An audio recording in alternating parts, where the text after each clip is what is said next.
Hello dear student, कैसे हो आप सभी। आशा करता हूँ कि आप सब अच्छे हैं। कल हमने किया था फसल उत्पादन एवं प्रबंध का कुछ भाग। आज हम उसको पूरा करेंगे, यानी कि ये आज का पाठ ये कंप्लीट हो जाएगा। और आपने कल जो किया था मुझे पता है कि आपने वो अच्छे से किया था और आपके समझ में भी आया है। अगर आपके उसमें से कोई भी प्रॉब्लम है या जो आज पढ़ाऊँगा उसमें से कोई प्रॉब्लम होती है तो आप मेरे को कमेंट में बता देना, मैं उसका निवारण ज़रूर करूँगा। और आगे बढ़ने से पहले अगर अभी तक आपने चैनल को सब्सक्राइब नहीं किया है तो प्लीज़ चैनल को सब्सक्राइब ज़रूर करें और बेल आइकन को भी प्रेस कर लें ताकि आने वाली हर वीडियो की नोटिफिकेशन आपके पास पहुंच जाए। तो शुरू करते हैं। अच्छा, हमने एक देख लेते हैं कल क्या क्या पढ़ा था। कल हमने पढ़ा था कि भूजो और पहेली अपने चाचा के घर जाती है। वो क्या क्या देखते हैं, औजार देखते हैं, वो भोजन की बात करते हैं और वो फसलों की बात करते हैं कि कौन सी कहाँ उगाई जाती है और कितने प्रकार की होती है। जैसे कि हमने देखा था खरीफ की फसल, रबी की फसल आदि, है ना।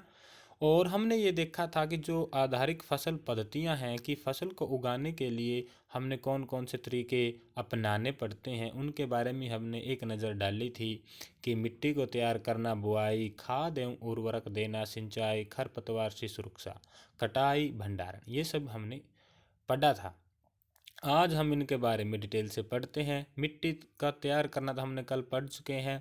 आज जो मिट्टी को तैयार करने के लिए उपयोग में लाए जाते हैं जो उपकरण, आज हम उनके बारे में पढ़ेंगे कि वो उपकरण किसके बने होते हैं, वो काम कैसे करते हैं और किसकी सहायता से उनको उपयोग में लाया जाता है। तो शुरू करते हैं बच्चों।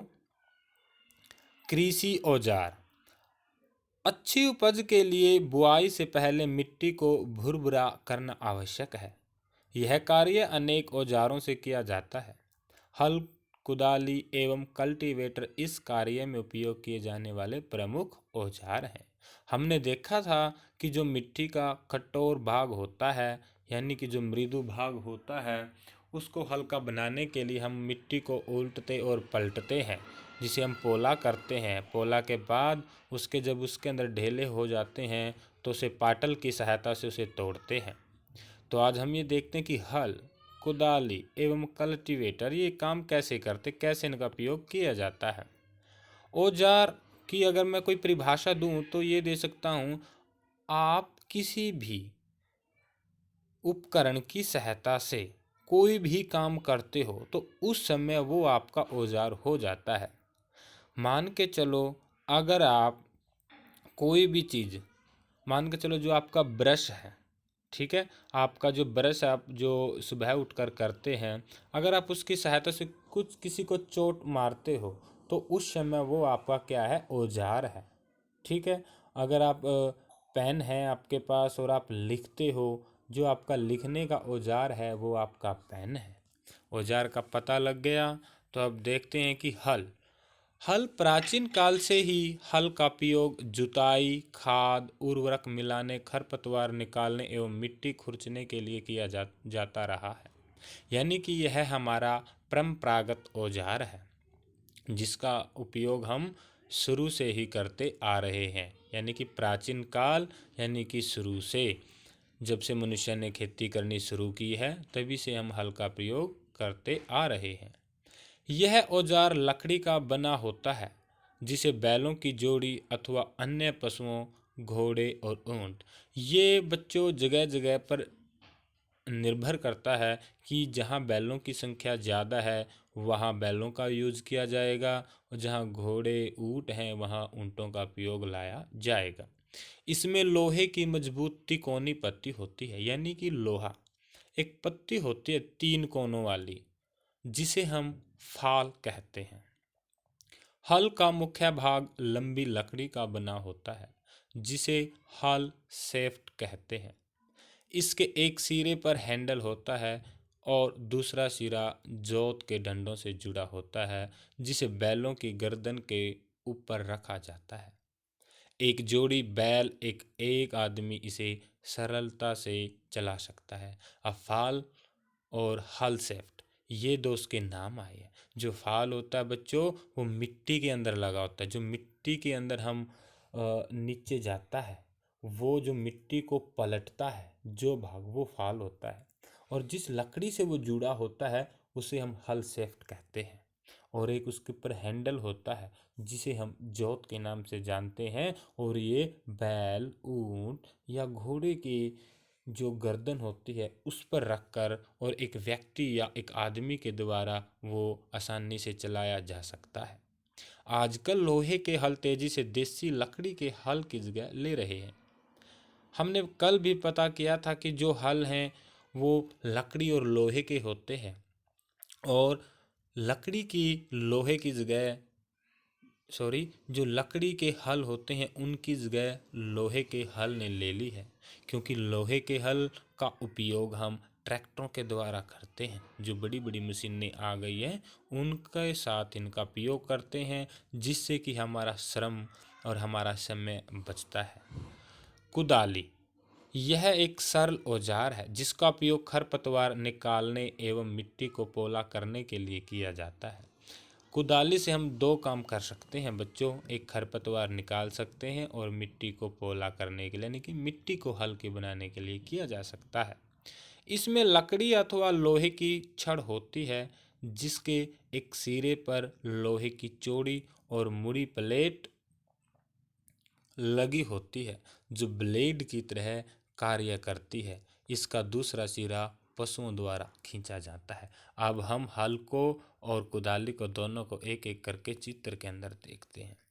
देखो, ये जो हल है इसके यहाँ आपको दिखाई दिया है ये वाला हल। इसके अंदर जो ये भाग है इसे बोलते हैं फाल, ये वाले भाग को, ठीक है। और जो ये बड़ा भाग है इसका, इसे बोलते हैं हल शेफ्ट, ठीक है।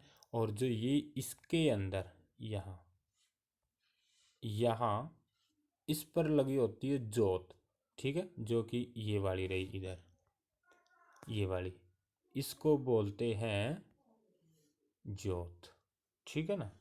और एक व्यक्ति के द्वारा, जैसे कि ये किसान इसको चला रहा है आसानी से, ठीक है। जो फाल होती है वो ये भाग होता है जो कि ये इसके धरती के बिल्कुल नीचे होता है, ठीक है बच्चों, समझ आया। इसके दो भाग होते हैं, एक फाल और एक हल शेफ्ट, ठीक है। और हल ये लकड़ी का बना हुआ है, और आज लकड़ी की जगह लोहे के हल इनकी जगह ज़्यादा प्रयोग में लाए जाते हैं। अब बात करते हैं कुदाली की। कुदाली के अंदर जो ये भाग है ये बिल्कुल फाल जैसा होता है, जैसे कि हल्का फाल है ना उसके जैसा होता है, लेकिन ये लोहे की मुड़ी हुई प्लेट होती है जो कि धरती की जो भूमि की पहली परत होती है उसके नीचे चली जाती है। और ये इसका हैंडल होता है, यहाँ से इसको पकड़ा जाता है। और जो ये आपको एक डंडी दिखाई दे रही है, ये जो छड़ है ये जो बैल होते हैं उनकी गर्दन पर रखकर या फिर एक व्यक्ति के द्वारा ऐसे दोनों हाथों से पकड़कर इसको फेरा जाता है, यानी कि इसको पकड़कर इस पर जोर लगाते तो इसको खींचते हैं तो ये मिट्टी के अंदर तो होती, तो मिट्टी को ये उल्टने और पलटने का काम करती है। आगे हम करते हैं कल्टीवेटर। आजकल जुताई ट्रैक्टर द्वारा संचालित कल्टीवेटर से की जाती है। कल्टीवेटर भी एक आपका औजार है जो मिट्टी को उल्टने और पलटने का काम करता है। कल्टीवेटर के उपयोग से श्रम यानी कि जो हमारी मेहनत है, यानी कि 5 व्यक्तियों की जगह एक ट्रैक्टर काम करता है। यानी कि 5 व्यक्ति अगर 10 दिन में एक खेत को जुताई करते हैं तो एक ट्रैक्टर कम समय में यानी कि आधा दिन में वो काम कर सकता है। यानी कि हमारा श्रम और समय भी दोनों बचते हैं, ठीक है। कल्टीवेटर को ट्रैक्टर द्वारा चलाते हुए ये आपको चित्र में दिखाई दे रहा है। फिर आता है 1.4 बुआई। अब हमने ये देख लिया कि मिट्टी तो हमने तैयार कर दी, अगली प्रक्रिया क्या है हमारी, अगली प्रक्रिया है बुआई। कि भाई मिट्टी तो तैयार कर दी हमने, अब बुआई कैसे होगी, क्योंकि अगर फसल उगानी है पहले वो बोनी तो पड़ेगी, बुआई तो करनी पड़ेगी ना किसी की। अब हम ये देखते हैं कि बुआई कैसे की जाती है। बुआई फसल उत्पादन का सबसे महत्वपूर्ण चरण है, क्योंकि अगर बुआई ही नहीं होगी तो कटाई किस चीज़ की होगी। बोने से पहले अच्छी गुणवत्ता वाले साफ एवं स्वस्थ बीजों का चयन किया जाता है, किसान अधिक उपज देने वाले बीजों की प्राथमिकता देते हैं। जो बुआई होती है वो महत्वपूर्ण चरण होता है फसल उत्पादन का, और उसे बोने से पहले उसकी गुणवत्ता देखते हैं कि बीज अच्छे हैं। अगर बीज अच्छे होंगे तो उसकी पैदावार भी अधिक होगी। तो बीजों का चयन, पहेली के दिमाग में क्या आया? एक दिन मैंने अपनी माँ को देखा कि माँ चने के कुछ बीज एक बर्तन में रख कर उसमें कुछ पानी डाल रही है। कुछ मिनट पश्चात कुछ बीज पानी के ऊपर तैरने लगे। मुझे आश्चर्य हुआ कि कुछ बीज पानी के ऊपर क्यों तैरने लगे। क्योंकि आपने देखा होगा जो चीज़ भारी होती है वो नीचे रहती है पानी के, और जो हल्की होती है वो ऊपर आ जाती है। तो जो पहेली थी उसने उन बीजों को नोटिस नहीं किया, उनको ध्यान से नहीं देखा, क्योंकि जो वो बीज पानी पर तैर रहे थे वो बीज खराब हो चुके थे, क्षतिग्रस्त हो चुके थे। इसी कारण वो बीज अंदर से खोखले थे, उनके अंदर वजन नहीं था, इसी कारण वो पानी पर तैर रहे थे।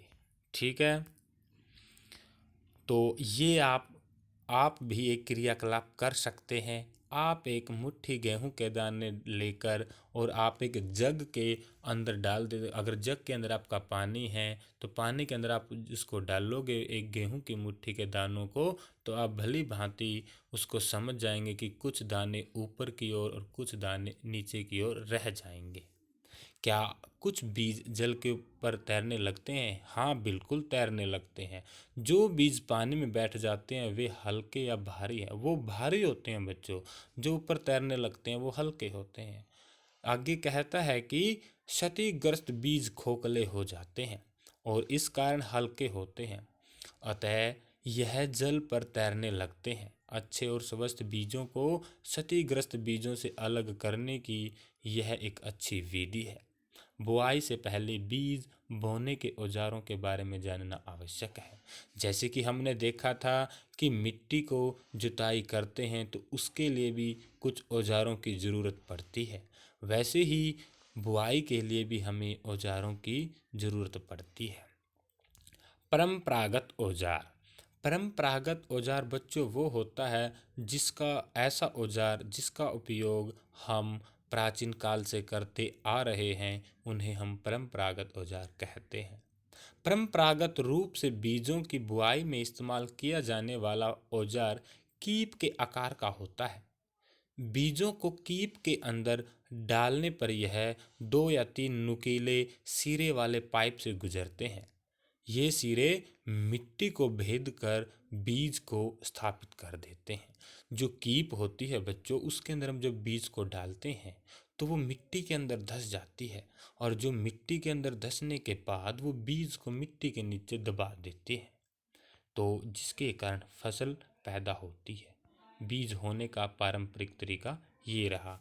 ये वो इस कीप की बात कर रहा है जो ये व्यक्ति उसके अंदर डाल रहा है, और जो वो तिकोना भाग होता है वो यहाँ होता है जो मिट्टी के नीचे इसको स्थापित कर देता है बीजों को। ठीक है, समझाया? आशा करता हूँ कि आपको समझ आ रहा है।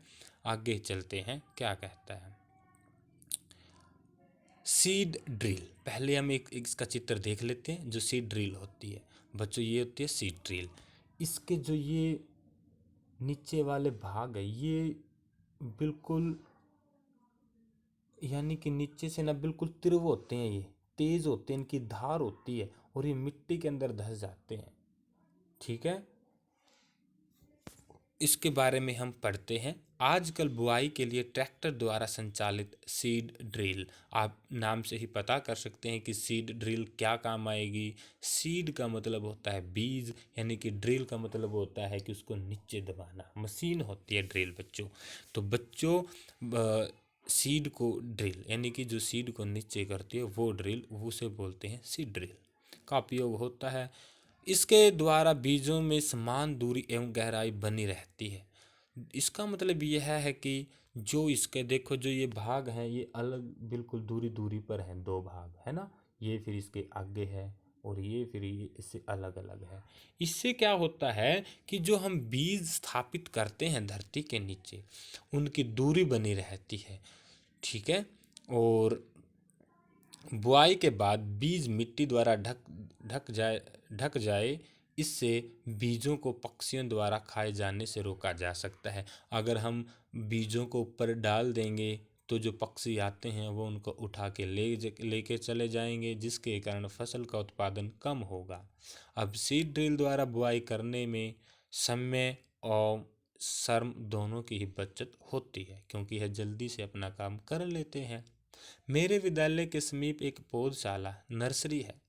आपने भी देखा होगा, कहीं आपके नज़दीक कोई नर्सरी होगी जहाँ छोटे छोटे पौधों को बड़े पैमाने पर रखा जाता है और उनको पॉलीथीन गमलों के अंदर रखा जाता है। मैंने देखा है कि पौधे छोटे छोटे थैलों में रखे होते हैं। वे इस प्रकार क्यों रखे जाते हैं? क्योंकि इसका जवाब देती है पहेली। धान जैसे कुछ पौधों के बीजों को पहले पौधशाला में उगाया जाता है, यानी कि नर्सरी में उगाया जाता है। पौध तैयार हो जाने पर उन्हें हाथों द्वारा खेत में रोपित कर देते हैं। कुछ वनीय पौधे एवं पुष्पी पौधे भी पौधशाला में उगाए जाते हैं। ठीक है, इन्होंने पौधशाला का नाम लिया। जहाँ छोटे छोटे पेड़ पौधों को रखा जाता है वहाँ उनकी पौध, ये शब्द पर गौर करना बच्चों, पौध बोलते हैं उनको। ठीक है, उनको तैयार किया जाता है। पौधों को अत्यधिक घने होने से रोकने के लिए बीजों के लिए उचित दूरी होना अत्यंत महत्वपूर्ण है। इससे पौधों को सूर्य का प्रकाश, पोषक एवं जल पर्याप्त मात्रा में प्राप्त होता है। अधिक घनेपन को रोकने के लिए कुछ पौधों को निकाल कर हटा दिया जाता है। 1.5 में हम पढ़ते हैं खाद एवं उर्वरक मिलाना। हमने मिट्टी को तैयार कर लिया, मिट्टी के अंदर बीजों को भी बो दिया, यानी कि उसको स्थापित कर दिया। अब आगे की क्या काम होता है कि उसके अंदर खाद एवं उर्वरक मिलाना। आगे पढ़ते हैं क्या कहता है। वे पदार्थ जिन्हें मिट्टी में पोषक स्तर बनाए रखने के लिए मिलाया जाता है उन्हें खाद एवं उर्वरक कहते हैं। जैसे कि हम अपना विकास करते हैं भोजन को लेकर, जो पोषक पदार्थ होते हैं, कार्बोहाइड्रेट, विटामिन, वसा, है ना, ऐसे पदार्थ पौधों को भी आवश्यकताएं होती है, जिनकी पूर्ति खाद और उर्वरक करते हैं। उन्हीं को ही हम खाद और उर्वरक कहते हैं। बच्चों, खाद और उर्वरक के बारे में हम अभी पढ़ेंगे इसी के अंदर। तो भूजो क्या जानना चाहता है, भूजो के बारे में पढ़ते हैं।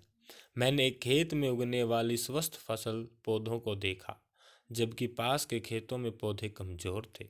कुछ पौधे अन्य पौधों की तुलना में ज़्यादा अच्छी तरह से क्यों उगते हैं?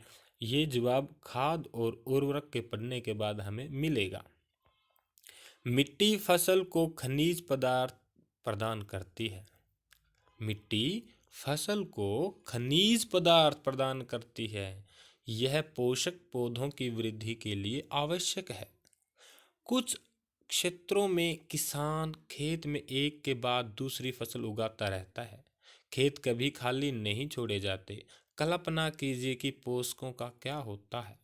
अगर आप जानोगे कि अगर किसी भी जमीन को, भूमि को बार बार प्रयोग करोगे तो उसकी उर्वरता कम हो जाएगी।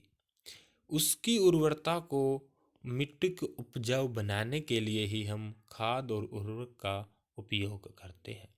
फसलों के लगातार लगाने से मिट्टी में कुछ पोषकों की कमी हो जाती है। इस क्षति को पूरा करने हेतु किसान खेतों में खाद देते हैं। यह परिक्रम खाद देना कहलाता है। खाद देना का पता चला बच्चों, परिक्रम विधि, जिस कारण हम वो जिस तरह से हम जिस प्रक्रिया के द्वारा खेत के अंदर खाद डालते हैं, उसी परिक्रम को खाद देना कहलाता है। अपर्याप्त खाद देने से पौधे कमजोर हो जाते हैं। आप भी समझो, अगर आपको कम खाना मिलेगा तो आप भी कमजोर हो जाओगे, वैसे ही पौधे भी क्या हो जाएंगे, कमजोर। खाद एवं कार्बनिक पदार्थ हैं जो कि पौधों या जंतु अपशिष्ट से प्राप्त होते हैं। खाद एक कार्बनिक है जिसके अंदर कार्बन की मात्रा होती है, और यह पौधों या जंतु अपशिष्ट, जब पौधे काट दिए जाते हैं और वो एक जगह धरती के नीचे दबा दिए जाते हैं, या जंतु के अपशिष्ट, ठीक है ना, उसका मल मूत्र से प्राप्त होती है। किसान पादप एवं जंतु अपशिष्ट को एक गड्ढे में डालते जाते हैं तथा इसका अपघटन होने के लिए खुले में छोड़ देते हैं। अपघटन आपने पढ़ा होगा, कक्षा 7 के अंदर घटपर्णी यानी कि ऐसे जीव जो दूसरे जीवों का भक्षण कर लेते हैं, उनका अपघटन कर लेते हैं। तो अपघटन कुछ सूक्ष्म जीवों द्वारा होता है।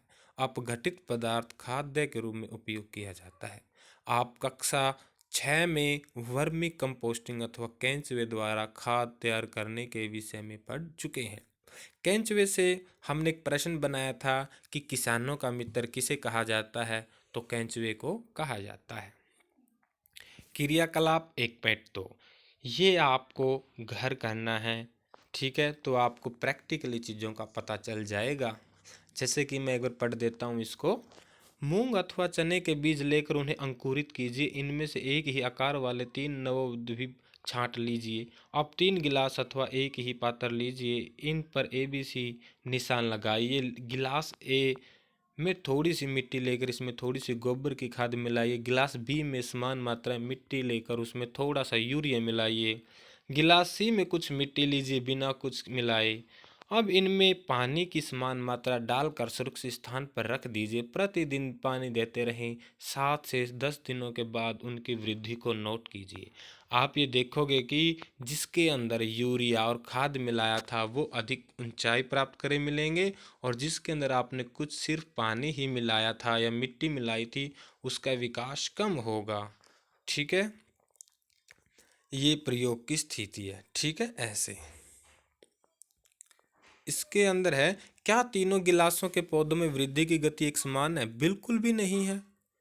किसी गिलास में पौधे की वृद्धि बेहतर है? बिल्कुल है। किस गिलास के पौधे में वृद्धि सबसे अधिक है? ये हमने देखा है। किसकी है? बी की। जो गिलास बी है उसकी वृद्धि ज़्यादा है, क्योंकि इसके अंदर हमने क्या डाला था? यूरिया। ठीक है ना। उर्वरक रासायनिक पदार्थ है जो विशेष पोषकों से समृद्ध होते हैं। उर्वरक बच्चों एक खाद का ही रूप होता है जो कि कारखानों के अंदर इसे बनाया जाता है और इसके अंदर पोषकों की मात्रा अधिक होती है। वे खाद से कैसे भिन्न है? क्योंकि खाद को खेत में बनाया जाता है और उर्वरक को फैक्ट्रियों कारखानों के अंदर बनाया जाता है। उर्वरक का उत्पादन फैक्ट्रियों में किया जाता है। उर्वरक के कुछ उदाहरण हैं: urea, ammonia, sulphate, superphosphate, potash, NPK यानी कि नाइट्रोजन, फास्फोरस, पोटेशियम। बच्चों एक प्रश्न है, आप इसे नोट डाउन जरूर करें कि सबसे पहले लेबोरेटरी के अंदर यानी कि प्रयोगशाला के अंदर सबसे पहला जो उर्वरक तैयार किया गया था उसका नाम था यूरिया। ये आपको याद करना, ये आगे चलकर आपको बहुत हेल्पफुल रहेगा। ठीक है, किसी भी एग्जाम में ऐसा प्रश्न पूछ सकते हैं आपसे। इनके उपयोग से किसानों को गेहूं, धान तथा मक्का जैसी फसलों की अच्छी उपज प्राप्त करने में सहायता मिली है, परंतु उर्वरकों के अत्यधिक उपयोग में मिट्टी की उर्वरता में भी कमी आई है। यह जल प्रदूषण का भी स्रोत बन गए हैं। अतः मिट्टी की उर्वरता बनाए रखने के लिए हमें उर्वरकों के स्थान पर जैविक खाद का उपयोग करना चाहिए, अथवा 2 फसलों के बीच में खेत को कुछ समय के लिए बिना कुछ उगाए छोड़ देना चाहिए। इसका कहने का मतलब ये है बच्चों, अगर हम उर्वरक का ज़्यादा उपयोग करते हैं तो मिट्टी की जो उर्वरता होती है वो कम होती चली जाती है। इसीलिए सरकार भी जैविक खाद को उपयोग करने को प्रोत्साहित करती रहती है, और उन्होंने कहा कि 2 फसलों के बीच में खेत को कुछ समय के लिए बिना कुछ उगाए छोड़ देना चाहिए। उसको छोड़ देने से क्या होगा बच्चों? जो उन्होंने अपनी उर्वरता थी जो एक फसल को दे दी है, तो वो कुछ दिन छोड़ देने के पश्चात मृदा अपने वो उर्वर अपने आप उसमें पैदा हो जाएंगे, क्योंकि उसके अंदर क्या होते हैं? राइजोबियम होता है। आपने कक्षा 7 के अंदर पढ़ा था, है ना। तो खाद के उपयोग से मिट्टी के गठन एवं जल अवशोषण क्षमता में भी वृद्धि होती है। इससे मिट्टी में भी सभी पोषकों की प्रतिपूर्ति हो जाती है। मिट्टी में पोषकों की प्रतिपूर्ति का अन्य तरीका है फसल चक्रण। यह एक फसल के बाद खेत में दूसरे किस्म की फसल एकांतर क्रम में उगा कर किया जा सकता है। पहले उत्तर भारत में किसान फलीदार चारा एक ऋतु में उगाते थे तथा गेहूं दूसरी ऋतु में। इस मिट्टी में नाइट्रोजन को पुनः पूर्ण होता है। किसानों को इस पद्धति को अपनाने के लिए प्रोत्साहित किया गया है। पिछली कक्षाओं में आप राइजोबियम बैक्टीरिया के विषय में पढ़ चुके हैं। यह फलीदार लेग्यूमिनस पौधों की जड़ों की ग्रंथिकाओं में पाए जाते हैं और वायुमंडलीय नाइट्रोजन का स्थिरीकरण करते हैं। क्योंकि जो वायुमंडल के अंदर नाइट्रोजन होती है वो सबसे ज़्यादा मात्रा में होती है, 78% होती है, 78% होती है, लेकिन पौधे उसका इस्तेमाल वायुमंडल से नहीं कर सकते।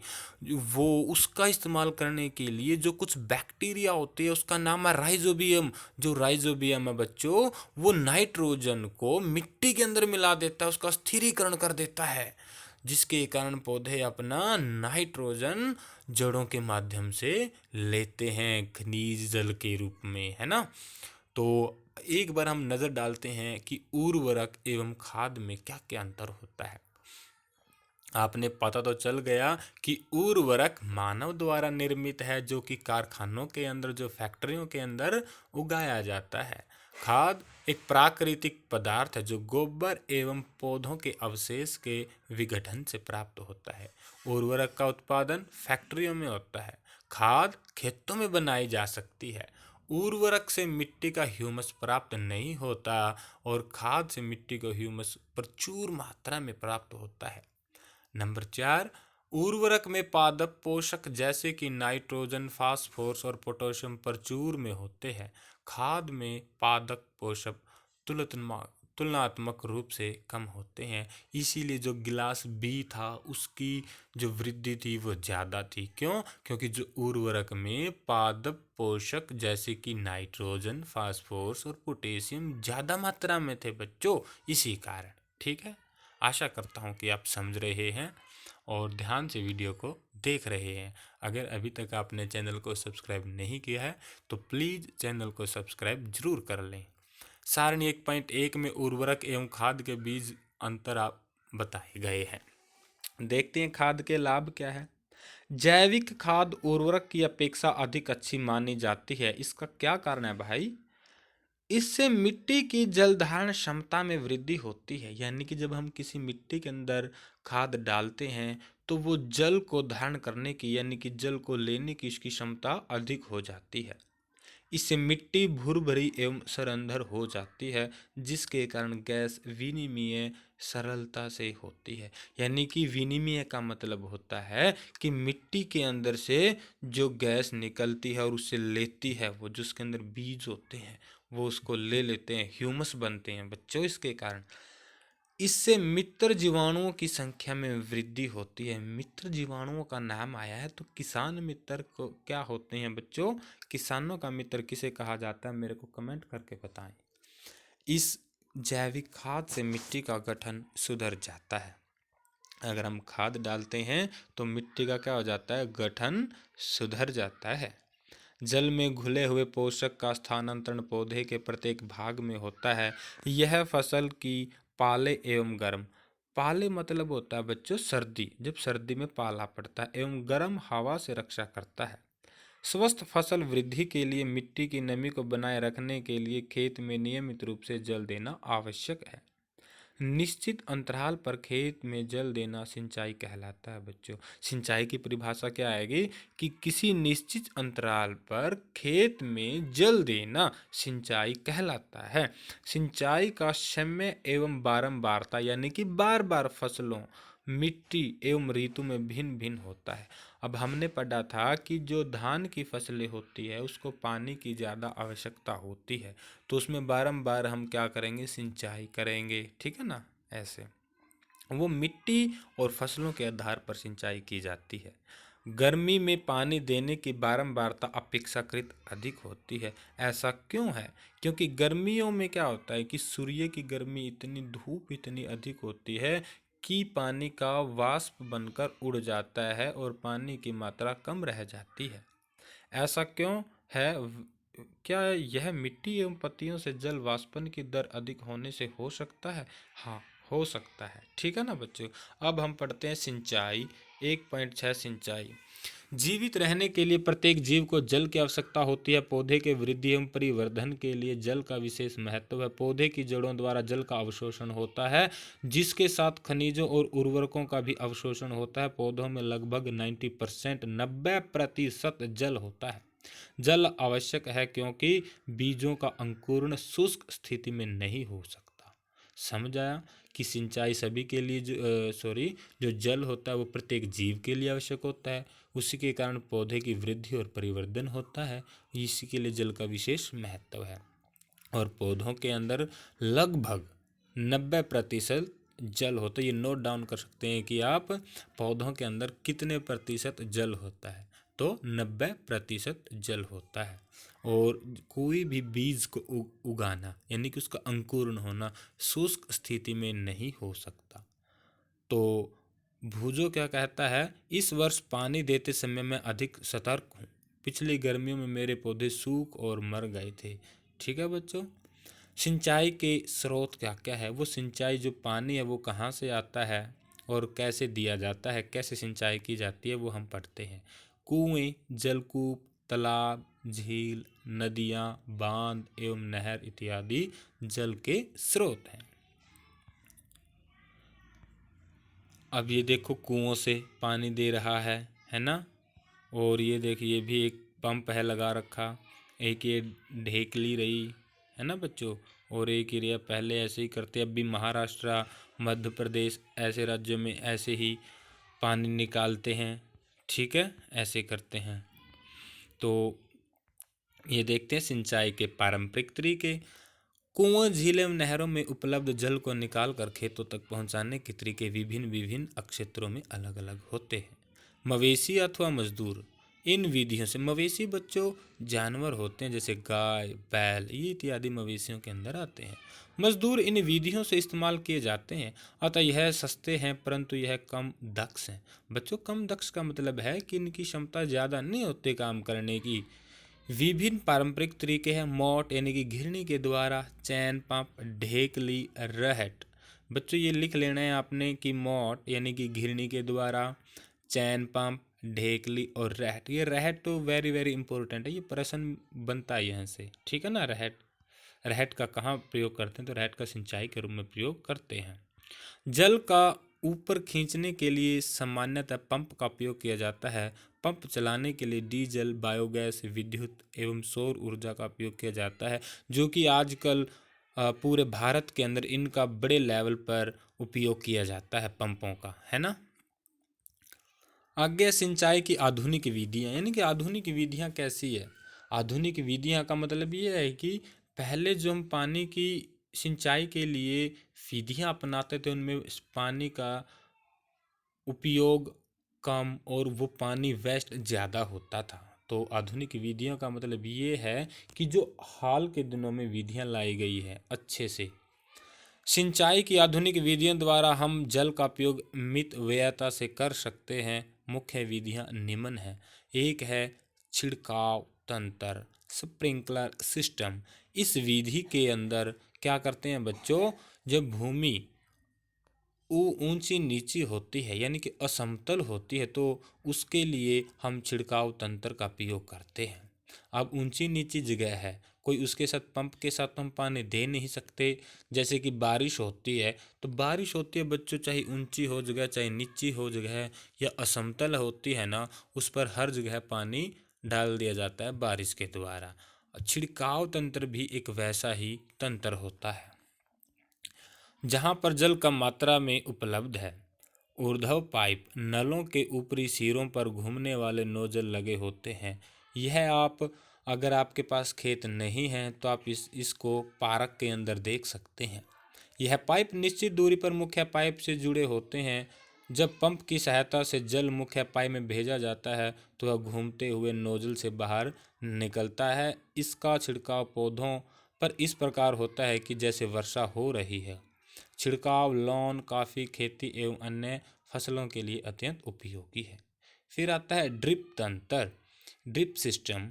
इस विधि में जल बूंद बूंद करके सीधा पौधों की जड़ों में गिरता है, अतः इसे ड्रिप तंत्र कहते हैं।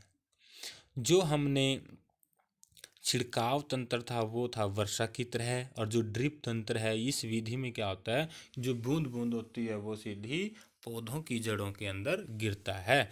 फलदार पौधों, बगीचों, वृक्षों को पानी देने का सर्वोत्तम तरीका है।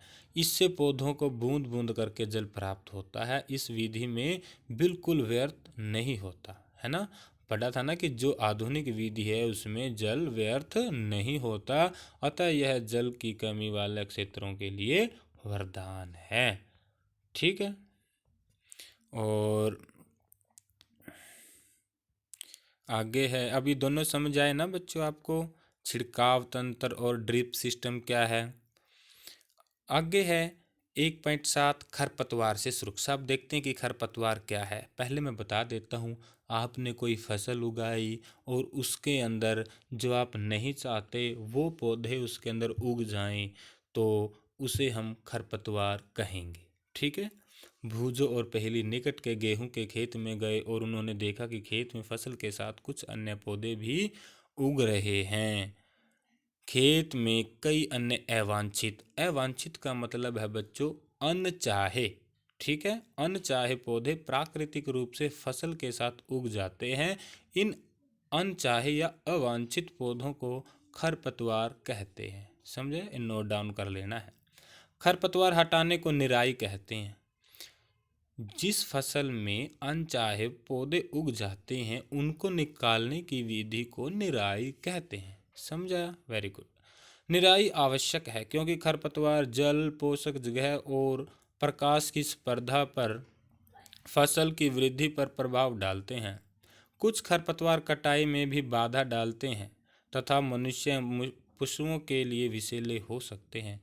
खरपतवार को हटाने एवं उनकी वृद्धि को नियंत्रित करने के लिए किसान विभिन्न तरीके अपनाता है। फसल उगाने से पहले खेत जोतने से खरपतवार उखाड़ने एवं हटाने में सहायता मिलती है।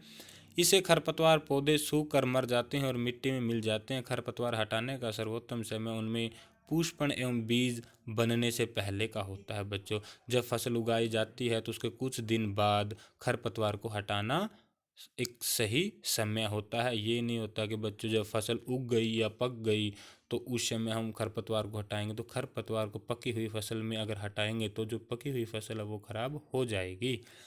तो भूमि के निकट से काट कर समय समय पर हटा दिया जाता है। यह कार्य खुरपी या हैरो की सहायता से किया जाता है।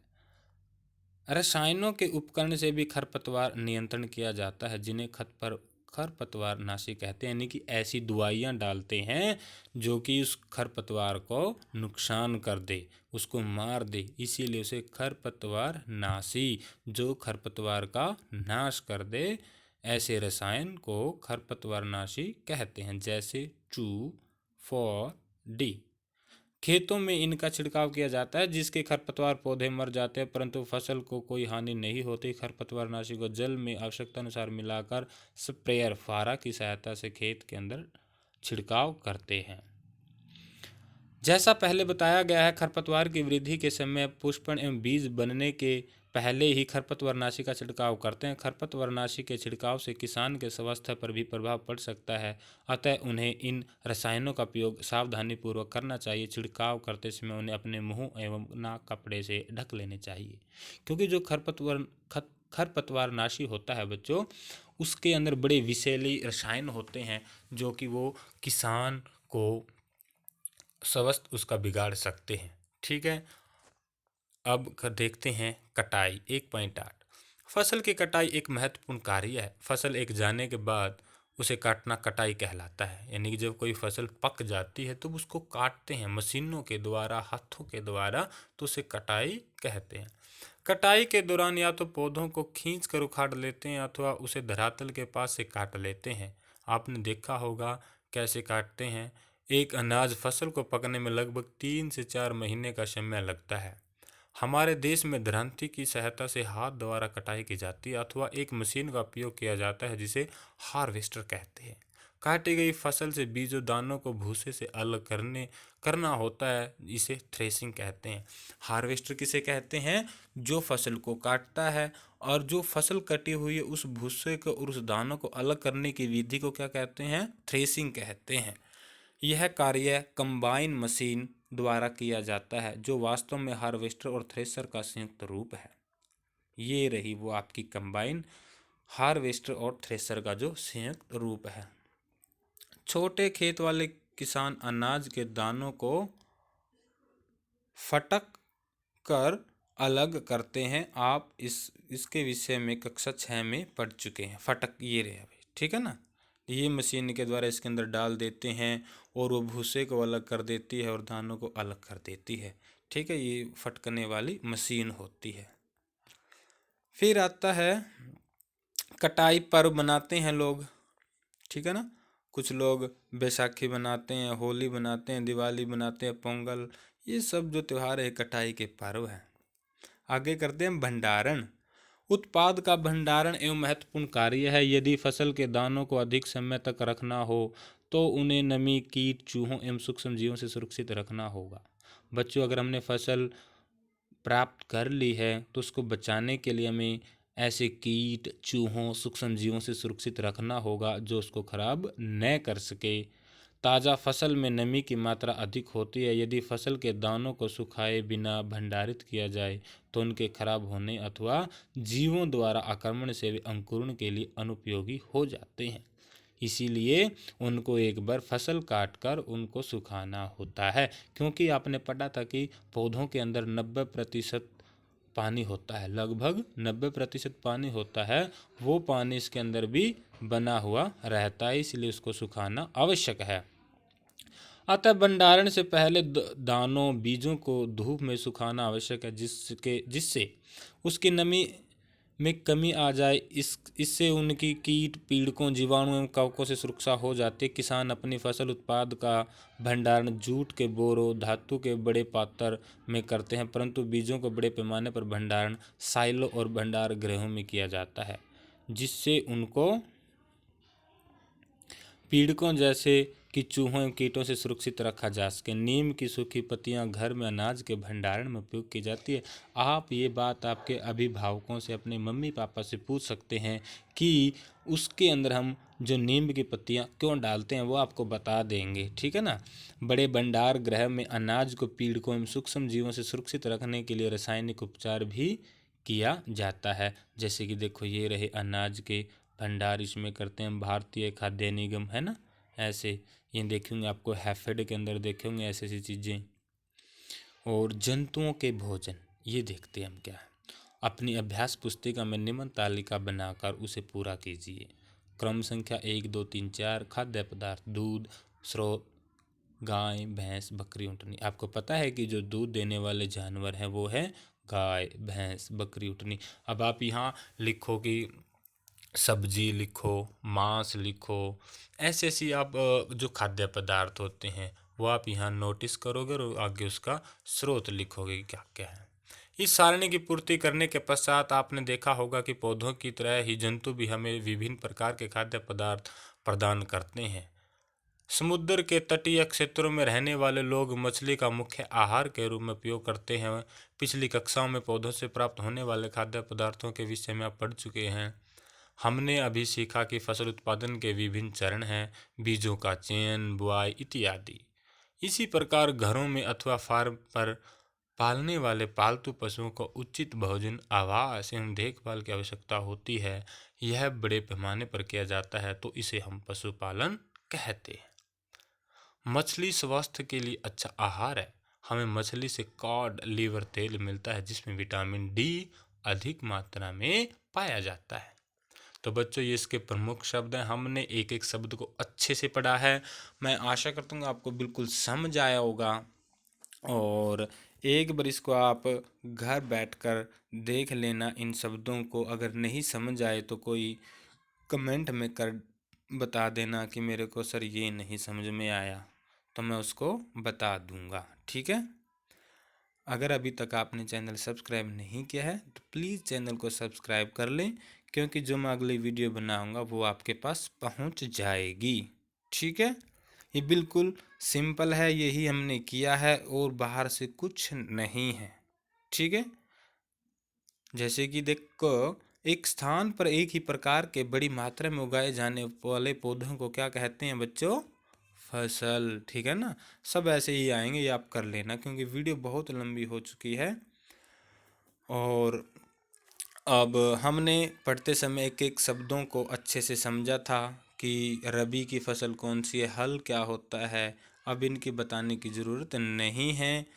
तो बच्चों, मिलते हैं आपके साथ नेक्स्ट वीडियो के अंदर। Bye bye.